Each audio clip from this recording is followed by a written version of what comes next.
ভিখারিনীর মেয়ে হয়ে রাজ সিংহাসনে বসেছি। ছি ছি ছি, লজ্জায় মরে যায়, আমি মরে যাই।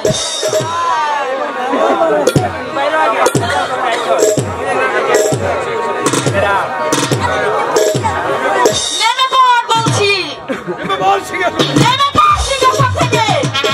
কেন নামবো? এটা আমার স্বামীর সিংহাসন। তাছাড়া তোমার আগে এই বাড়িতে আমি এসেছি, তোমার চেয়ে এই সিংহাসনের অধিকার আমার বেশি। তুই জানিস তোকে কেন আগে বিয়ে করেছে? কেন? আমার একজন দাসীর প্রয়োজন ছিল, সেই জন্য তোকে আগে বিয়ে করেছে, আর আমাকে এই রাজ্য দিয়ে বিয়ে করেছে। কি বলছো? ভালো চাস তো সিংহাসন থেকে নেমে পড়। বলছি তো কিছুতেই নামবো না। নামবি না? না, নামবো না। কি করে যে নামাতে হয় তা মীনা কুমারী ভালো করেই জানা। সোজা আঙ্গুলে যদি ঘি না ওঠে, আঙ্গুলটা তো দেখাতেই হয়। বলছি তো নামবো না।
সিংহাসন তুমি বসো, আমি ওখানে বসবো না। কেন? তুমি না বলেছো তুমি আগে এসেছো, আমি এসেছি পরে?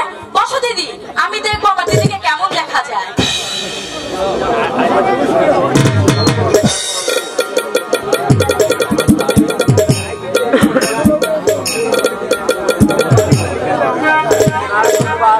বাবা আমাকে এদিকে খুব সুন্দর দেখা যাচ্ছে।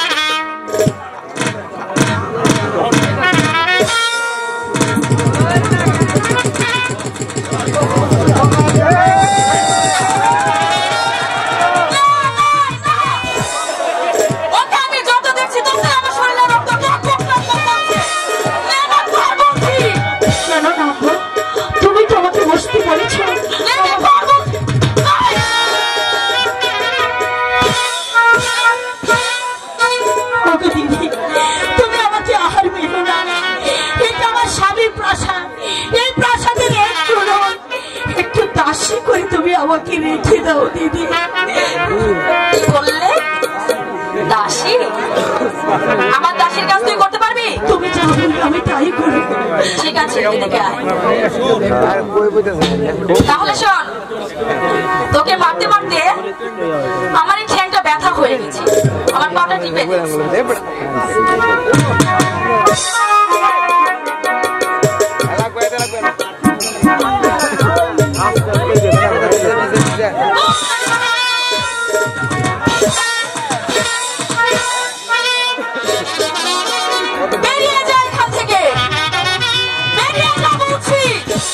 চলে যাচ্ছি, কিন্তু যাবার বেলা একটি কথা বলে যাচ্ছি, শয়তানি যেভাবে আঘাতের পর তুই আমাকে আজ আঘাত করলি, এমন একদিন আসবে চোখের জলে রোজে মরে দিলে তুই কোনোদিন খুঁজে পাবি না।